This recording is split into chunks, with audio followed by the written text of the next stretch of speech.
नमस्कार, मैं हूं अभय कुमार। आप देख रहे हैं अपना खास कार्यक्रम बिहार समाचार। बिहार समाचार में हम बातें करते हैं, बिहार की खबरें होती हैं बिहार की। और आज हम लेकर आए हैं आंगनवाड़ी सेविका, वार्ड सदस्य, जीविका नियोजित शिक्षक, बीपीएससी शिक्षक भर्ती परीक्षा से लेकर तमाम तरह की खबरें। और बिहार में दिन भर क्या रही राजनीतिक हलचल के साथ साथ हम गांव गिराव की खबरें लाते हैं, क्योंकि हम खबर लेते हैं सत्ता के गलियारों से, पंचायत के गलियों से और गांव के चौपालों से। तो बिहार समाचार में हम पहली खबर पर नजर डालते हैं तो जो बीपीएससी शिक्षकों को बहुत बड़ा झटका लगा है। और बहुत बड़ा यह झटका है, ये सप्लीमेंट्री रिजल्ट नहीं जारी होगा। बीपीएससी चेयरमैन अतुल प्रसाद ने ट्वीट करके बता दिया है कि बीपीएससी रिजल्ट जो जारी हो चुका है, उसके बाद जितने भी अयोग्य अभ्यर्थी हैं उनकी सीटें आगे बीपीएससी परीक्षा 2 में .2 में ऐड कर दिया जाएगा।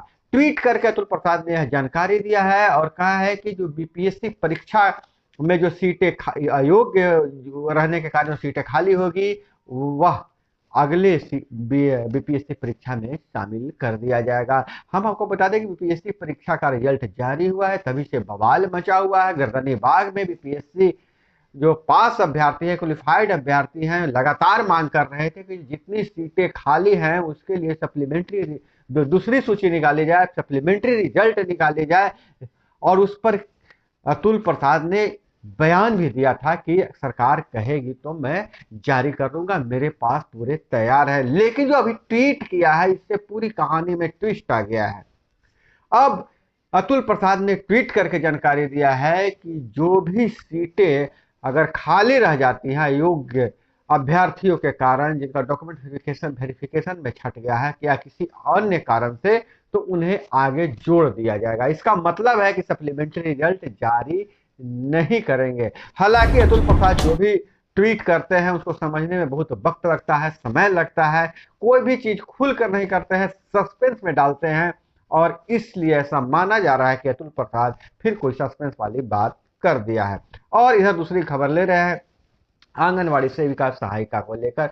आंगनवाड़ी सेविका सहायिका लगातार प्रदर्शन कर रही हैं, आंदोलन कर रही हैं और सदन में भी उनके लिए मांगे उठ रही हैं। सिर्फ बिहार ही नहीं, बिहार सहित कई राज्यों में आंगनवाड़ी सेविका सहायिका के बैनर तले प्रदर्शन किया जा रहा है। लेकिन जो ताजा घटनाक्रम है कि सरकार तो कहती है कि आंगनवाड़ी सेविका के लिए कुछ अच्छा सोच रहे हैं और 10% बढ़ोतरी कर मानदेय में कहती है बहुत बड़ा बढ़ोतरी की है। लेकिन इस बार जो है आंगनवाड़ी सेविका सहायिका जो मांग कर रही है कि जब तक उन्हें केंद्रीय कर्मी में समायोजित नहीं किया जाता है, तब तक उनको सेविका को 25,000 और सहायिका को 18,000 मानदेय दिया जाए। और इसे लेकर उनको अब पक्ष के लोग भी समर्थन में उतर गए हैं।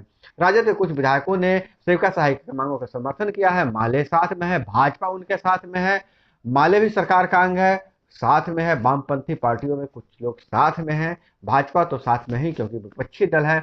लेकिन अभी तक आंगनवाड़ी सेविका सहायिका का हड़ताल टूटने का नाम नहीं ले रहा है। हालांकि सरकार ने उन पर दबाव बनाने के लिए कुछ सेविका सहायिकाओं को चयन मुक्त करने की चिट्ठी भी जारी किया था, लेकिन सेविका सहायिका का आंदोलन रुकने का नाम नहीं ले रहा है। आंगनवाड़ी का काम ठप पड़ा हुआ है। वहीं अगर वार्ड सदस्यों और सरपंच और पंच के हवाले से खबरों के जाने तो अब सुगबुगाहट जिलों तक होने लगी है। जहाँ वार्ड संघ के प्रखंडों से लेकर जिला तक के जो अध्यक्ष हैं और पंच सरपंच संघ के अब इस तरह के आंदोलन जो देख रहे हैं पटना में, उस आंदोलन के मार्ग अपनाने की बातें कह रहे हैं।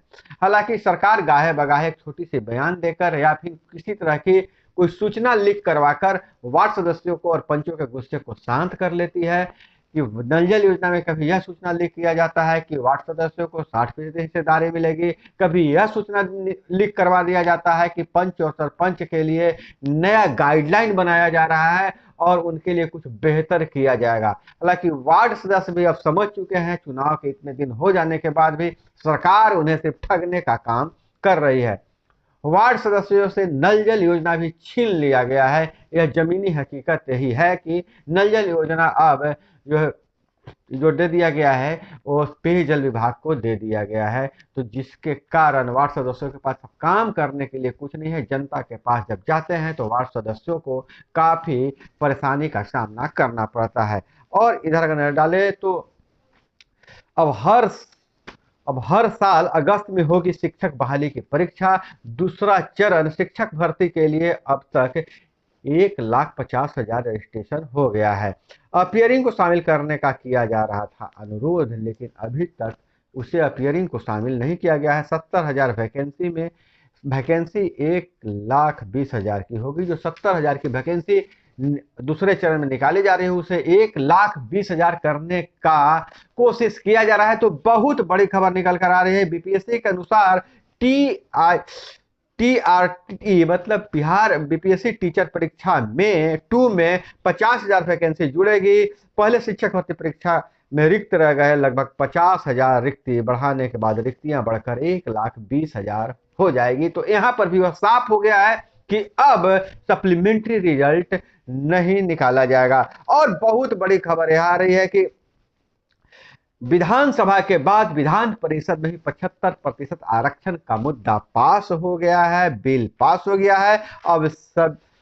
अब जो है सो विधान सभा में पहले पास हुआ था, अब विधान परिषद में भी पास हो गया था। तो 75% जो आरक्षण का है मुद्दा, यह अब बिल्कुल एक कानून बन गया है। और बहुत बड़ी खबर यह है कि यूट्यूबर मनीष कश्यप को राहत मिली है। मदुरई कोर्ट ने उन्हें राहत दिया है। मदुरई कोर्ट ने एनए से हटा दिया है। हम आपको बता दें कि तमिलनाडु में बिहारी मजदूरों के पर हमले को लेकर फेक वीडियो बनाई थी, यह आरोप था उन पर, और जिसके कारण उन पर एनए से लगाया गया था।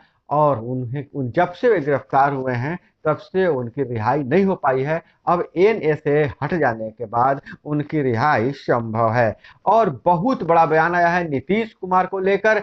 मांझी ने आरोप लगाया है कि नीतीश कुमार को विषैला खाना दिया जा रहा है ताकि वह उनको जनता की नजरों में गिराया जा सके और किसी एक व्यक्ति विशेष को मुख्यमंत्री बनाया जा सके। मांझी का यह बहुत बड़ा आरोप है कि नीतीश कुमार को विषैला खाना दिया जा रहा है, जिसके कारण विधान परिषद से लेकर सार्वजनिक मंचों पर नीतीश कुमार उलूल जुलूल बयानबाजी कर रहे हैं, उलूल जुलूल हरकत कर रहे हैं। अब सभी को नहीं मिलेगा मुफ्त में राशन। जो राशन कार्ड धारियों के सोच रहे थे कि अब सभी को मुफ्त में मिलेगा, तो अब सभी को मुफ्त में नहीं मिलेगा राशन कार्ड। अपात्र राशन कार्ड धारक को इस योजना से बाहर किया जाएगा। सिर्फ गरीब और जरूरतमंदों को ही यह राशन दिया जाएगा। और यह बहुत बड़ी खबर आ रही है। और शिक्षकों के हवाले से बात करें तो के पाठक ने शिक्षकों को हड़काया। बेगूसराय में कहा कि आप पर 40,000 करोड़ रुपए खर्च होते हैं और मैं अभी चाहूं तो 400 बच्चे को ऐसे बच्चे को निष्कासित कर दूं जिनको कुछ नहीं आता है। आखिर आप करते क्या है? तो के पाठक ने हड़काया है शिक्षकों को, जिसे लेकर शिक्षकों में काफी दहशत बनी हुई है। और इधर अगर हम देखें तो शिक्षा कर्मियों का विधानमंडल के समक्ष धरना जारी है। 715 अनुदानित माध्यमिक विद्यालयों के शिक्षा कर्मियों को बिहार विधानमंडल के समक्ष महाधरना गुरुवार के तीसरे दिन भी जारी रहा। शिक्षा कर्मी 178 विद्यालयों की संबद्धता निलंबन को वापस करने की मांग कर रहे थे। और इधर अगर आप कहीं रास्ते से जा रहे हैं और कोई घायल पड़ा हुआ है तो उसकी मदद जरूर कीजिए, क्योंकि अब सड़क हादसों में घायलों की मदद करने वालों पर 15,000 से 1,00,000 देने की तैयारी चल रही है। देश में भी सड़क हादसों में हर 19 मिनट में एक की जान जा रही है।